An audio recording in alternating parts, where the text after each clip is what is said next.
అయితే ఏంటంటే చిన్నప్పటికెళ్ళి ఏమైనా చేద్దామన్నా ఏమైనా ఏదైనా నచ్చింది చేద్దామన్నా ఏమైనా మనకుంటే సంథింగ్ పనులు ఏదైనా చేద్దామన్నా ఇంట్లో కానీ ఎవరైనా బయట నలుగురు ఏమనుకుంటారు, లోకం ఏమనుకుంటారు, బయట నలుగురు ఏమనుకుంటారో అని అంటూ ఉంటారు. ఊరికి అసలు ఎవరు ఆ నలుగురు? ఏడున్నారు ఆ నలుగురు? ఎంత దేవుళ్ళన్నా కనిపిస్తలేరు. అరే ఒక 10,000 అప్పు అయిందంటే ఆ నలుగురిలోకి వెళ్ళి వచ్చి ఒకడు వచ్చి కూడా కట్టాడు. ఆకలి అవుతుందంటే ఆ నలుగురిలోకి వెళ్ళి ఒకడు వచ్చి అసలు తినిపే కూడా తినిపాడు.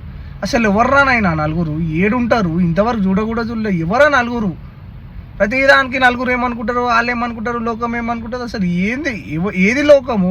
ఎవరా నలుగురు? ఏడున్నారు? అమ్మ ఎవర్రా నాయనా మీరు నలుగురు?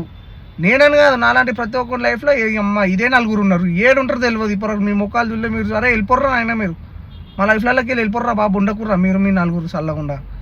మీ వల్ల పెద్ద మాకు టాస్క్లు అయిపోయినాయి. ఏం చేయలేకపోతున్నాం. నలుగురు ఏమనుకుంటారు? మీ నలుగురు చల్లకుండా ఏడున్నారా నాయన మీరు?